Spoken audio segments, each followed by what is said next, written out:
Hi guys, पिछली बार जब मैं काइंजा में आया था तो बहुत सारी चीज़ें मैंने यहाँ पर देखी। मैंने कई स्टूडेंट्स का इंटरव्यू लिया और कई पेरेंट्स से भी मिला, लेकिन फिर भी कुछ बच्चों के कुछ डाउट्स थे, कुछ सवाल थे।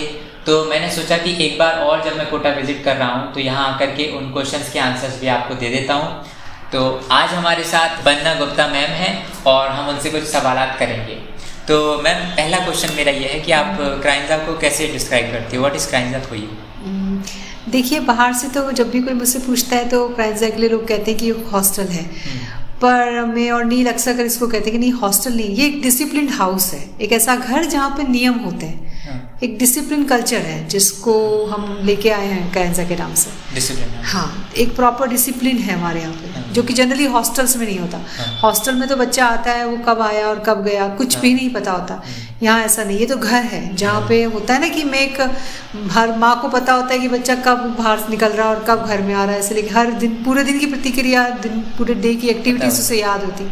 ठीक, वो सब कुछ। जब मैं कोटा में था तो एक चीज़ जो मैंने कॉमन देखी थी, हॉस्टल्स में जिन बच्चों के पास मोबाइल था उन्हें किसी भी तरीके की कोई रोक टोक नहीं थी, वो मोबाइल यूज़ करते थे। यहाँ पर मोबाइल अलाउड नहीं है। हाँ, तो ऐसा क्यों, और उसके बेनिफिट्स क्या है, नुकसान क्या है, आपको क्या लगता है? मोबाइल में क्या था कि बच्चा ऑनलाइन पढ़ता था। हमारे यहाँ तो बच्चे उस टाइम में भी रहे हैं जब ऑफलाइन था ही नहीं, ऑनलाइन में भी बच्चे रहते थे, तब भी हमने उन्हें मोबाइल अलाउड नहीं किया। बच्चे हमारे सुपरविजन में पढ़ते थे और लैपटॉप्स कंप्यूटर्स पे पढ़ाते थे, तो उस समय भी पीछे एक जो टीचर्स की हमारी टीम है वो भी सुपरवाइज कर रही होती थी। अब बच्चा क्या होता है, जनरली जब मोबाइल पे क्लास ले रहा होता है या नेट पे लैपटॉप पे भी ले रहा है, तो क्या होता है, इतने फीचर चल रहे होते हैं ना, एक सेकंड लगता है उसको अपना स्क्रीन बदलने में, और वो इतना जल्दी डिस्ट्रैक्ट हो जाता है कि वो क्या पढ़ा वो ही जानता है। उससे उसे बहुत नुकसान भी हुआ है। तो मुझे नहीं लगता कि मोबाइल के रखने से कोई फायदे हैं, ना रखने के बहुत फायदे हैं जो मुझे बच्चों के साथ। इसके अलावा मैंने कुछ चीज़ें देखी, जैसे बच्चे हैं वो कपड़े भी खुद से धोते हैं, टॉयलेट्स क्लीन करते हैं और उसके अलावा कभी कभी डिशेस को भी ऑलमोस्ट हमेशा रोज, हाँ, मैं भी करती हूँ, वो भी करते हैं। तो ये सारी चीज़ें बच्चों को इतना ज़्यादा काम क्यों दिया जाता है कहीं? देखिए, बच्चे आए पढ़ने के लिए, ये मैं मानने को तैयार हूँ कि बच्चा पढ़ने आया है। पेरेंट्स ये सोचते हैं कि पढ़ लिखे के बढ़ेगा, सेलेक्ट हो जाएगा, पर क्या वो सारे दिन पढ़ता है? क्या हम सारे दिन पढ़ा करते थे? नहीं।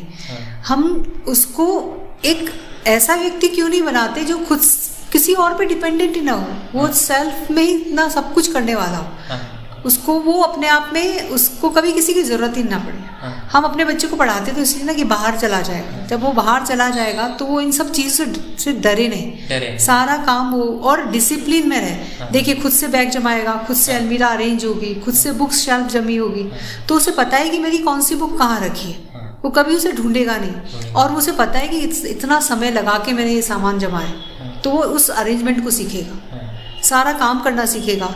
वॉशिंग क्लॉथ वाली जब बात आती है तो उसे पता है कि मुझे इतने मिनट लगते हैं, इतने कपड़े खराब होते हैं, ऐसे मुझे रखना है, तो धीरे धीरे एक सिस्टम अपने आप से बन जाएगा। तो उस चीज़ को सेल्फ डिपेंडेंसी, मतलब किसी और पे डिपेंडेंसी रहेगी नहीं, खुद से भी रहेगा, इंडिपेंडेंट रहेगा, बेसिक हर चीज़ सीखेगा।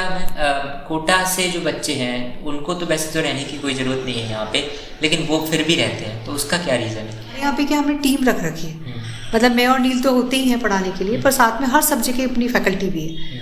वो बच्चों के साथ इंटरेक्ट करते रहते हैं, उन्हें रोज बताना होता है कि आज मैंने क्लास में ये पढ़ा है, और सर मैंने ये पढ़ा, तो टीचर फटाफट पूछता है कि अच्छा है पढ़ा, समझा क्या समझा? जैसे ही वो समझाता है तो समझ में टीचर को आ जाता है कि इसने ये पॉइंट इसका वीक है, तो उस पर हम काम कर लेते हैं। अब वो बच्चा कोटा में रहता है या कोटा के बाहर का, ये सोचे हर बच्चे को चाहिए होता है, तो वो एनवायरनमेंट हम यहाँ देते हैं, तो बच्चा बाहर निकलता है उससे। सीए और एमबीए के भी स्टूडेंट वो क्यों? हाँ, वो सेम बात है कि अगर सीए और एमबीए वाला ठीक है, हम उनको वो सारा अपना अपना पढ़ रहे हैं, पर वो उनका ये है कि, और वो तो अपने आप ही पोस्ट ग्रेजुएशन वाले बच्चे, मतलब ग्रेजुएशन कर चुके हैं, अब तो वो ग्रेजुएशन के बाद वाले बच्चे, बट वो डिसिप्लिन की, सुबह उठना है, वर्कआउट करना है, एक्सरसाइज करनी है, कुछ तो हेल्थ के लिए करना है, वो डिसिप्लिन है। फिर तैयार होके आना है, उनको लेनी उनकी ऑनलाइन क्लास है, पर वो क्या होगा कि उन्हें एक पर्टिकुलर प्रीमाइसेस में आके अपनी ऑनलाइन क्लास लेनी, मतलब एक डिसिप्लिन। और नीट के अलावा भी यहाँ पे, हाँ, वो बच्चे पढ़ते हैं, उनके टेस्ट की मॉनिटरिंग रोज का रोज वो टेस्ट दे रहे हैं कि नहीं दे रहे हैं, ये भी बहुत जरूरी है। कई ऐसे बच्चे होंगे लाखों जिनने ऑनलाइन में कभी टेस्ट दिया ही नहीं होगा, और पेरेंट्स को पता भी नहीं होगा, और वही कि आया ही नहीं समझ में, अभी कहने वाला भी कोई नहीं। यहाँ पे ऐसा कोई सिस्टम ही नहीं है, यहाँ तो टीचर्स हैं, आपको डाउट आ रहा है क्वेरी सॉल्व कर दीजिए। ऑल दो बच्चे अब तो कोचिंग में जाने लगे हैं, पर देखिए कोचिंग में क्या होता है, हजारों वाले बच्चे होते हैं, एक टीचर कितनी फैकल्टी कितने डाउट बताएगा, और बच्चे का क्या लेवल अलग अलग है। अगर मेरा लेवल इतना है कि मैं पब्लिकली नहीं पूछ सकती तो मैं कभी नहीं पूछूंगी। यहाँ पे तो क्या है कि मुझे पता है कि मुझे इस बच्चे को इतना नहीं आता, फिर से आपको ये वाले पॉइंट पे आप अटकते हो, अगर नंबर सिस्टम पढ़ रहा है तो यहीं अटक रहा है, तो फिर वो आगे नहीं बढ़ रहा है, तो मैं उसको वहीं पढ़ा दूंगी, पर मैं पब्लिकली नहीं पूछ पाऊंगी। और वहाँ टीचर्स के पास इतना टाइम भी नहीं होता है। तो वो बस इसीलिए कि हाँ बच्चा ना रोज का रोज काम, रूटीन वर्क रोज का रोज हो जाए, होमवर्क रोज का रोज हो, इसलिए पूरी टीम काम करती है। और अगर ये डिसिप्लिन रोज मेंटेन कर लें, कंसिस्टेंसी ही इंपॉर्टेंट पार्ट है सिलेक्शन के लिए, तो वो अगर रोज बनी रही तो हमें लगता है कि रिजल्ट बहुत अच्छे दे देंगे। अच्छा, ये बच्चे मतलब इतना सब कुछ हो गया, बच्चे पढ़ते भी हैं यहाँ पे स्ट्रिक्टली सुपरविजन में, उसके अलावा उनसे मोबाइल भी नहीं है उनके पास, काम भी करा रहे हैं, मतलब कि जो उनके बेसिक जॉब है। तो फिर उसके बाद उनके मनोरंजन के लिए फिर क्या रह जाता है यहाँ पे, क्या ऐसी चीजें हैं? हाँ देखिए, लोगों को लगता है कि केवल मोबाइल एक मनोरंजन का केंद्र है, पर मुझे लगता है कि मोबाइल अगर हटा दें तो इतनी चीजें हैं जो करी जा सकती। जैसे वो सुबह उठते हैं, उनको एक्सरसाइज करनी होती है, हमारे पास टाइकोंडो के टीचर हैं, वो आते हैं, उनकी प्रैक्टिस करवाते हैं, हम रनिंग पे जाते हैं, मूवीज हम साथ देखते हैं, गेम एक्टिविटीज साथ होती हैं, हम गेम्स खेलते हैं। इवनिंग आवर्स के अंदर हम कल्चरल एक्टिविटी के नाम पे बहुत सारी चीज़ें हैं जो नीलेश और मैं करवाते रहते हैं साथ में। हम पिकनिक पे बहुत जाते हैं साथ में, और मूवी हो गया, पिकनिक हो गया, गेम्स हो गए। इसके साथ साथ जैसे कोई फंक्शन होता है जो हम मतलब आप मान के चलिए कि इन बच्चों के आ जाने से हम शायद ही ऐसा कोई त्योहार छूटता होगा जो हम नहीं मनाते होंगे।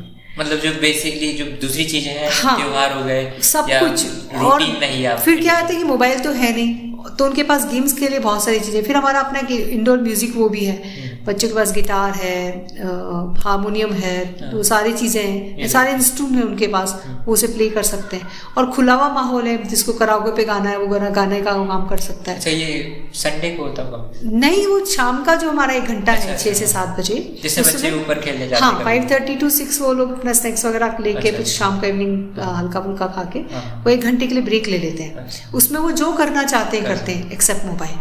एक और मैम क्वेश्चन है जो कि मतलब आई एम श्योर सबके दिमाग में चलता होगा। कोटा में मैंने बहुत सारे हॉस्टल्स देखे हैं, प्योरली गर्ल्स होते हैं या बॉयज होते हैं, तो कंबाइंड तो मैं ऑनेस्टली स्पीकिंग पहले ही देखा है। तो ये इसका क्या रीजन होता है कि आपने कंबाइंड रखा? रीजन छोड़िए, मतलब ये जमाने के खिलाफ जाने वाली चीज, और इतना ग्रेट आइडिया, मैं तो इसको पॉजिटिव दृष्टि से देखता हूं। मैं भी इसे बिल्कुल पॉजिटिव तो ये कहाँ से आया आइडिया? और ये देखिए, जितने भी बड़े बड़े कॉलेजेस, मतलब हम जब बड़े आगे चले, जैसे आईएम्स हो गए, एम्स का हो गया, तो वहाँ पे कॉमन सा होता है, आप जा सकते हैं, रह सकते हैं करके। और मतलब अलग क्यों करना है, हम ये कल्चर ही क्यों है कि लड़के अलग और लड़कियां अलग? हम क्या आगे जाके जिंदगी में बच्चियां अलग रहेंगी, बॉयज अलग? नया प्लेनेट बनाना पड़ेगा जहाँ पे बॉयज रहते हो एक प्लेनेट पे, एक गर्ल्स रहती हूँ? ऐसा तो नहीं होगा ना। रहना उसी एनवायरनमेंट में, उसी सोसाइटी में, तो उन्हें वो बेसिक एटिकेट सिखाने की जरूरत है कि अगर कोई बच्ची आपके साथ है, वो आपकी कोई रिश्तेदार नहीं, आपकी बहन नहीं है, फिर भी आप एक डिसेंट, आप उसके साथ कितने अच्छे व्यवहार के साथ रह सकते हैं, कितना पॉजिटिविटी के साथ उसके साथ जी सकते हैं। तो ये अगर आप बच्चे को अभी से सिखाएंगे तो आगे जाके जो अजीबोगरीब सी घटनाएं घटती हैं हमारे सोसाइटी में, वो घटना कम हो जाएंगी।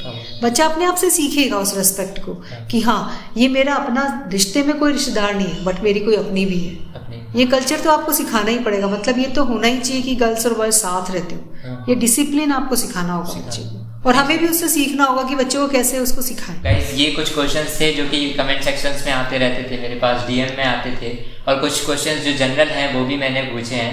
आई एम श्योर आपको आपके सवालों के जवाब मिल गए होंगे। अगर और भी कोई सवाल है तो आप कमेंट सेक्शन में पूछ सकते हैं, हो सकता है अगली बार फिर से आंसर आपको मिल जाए।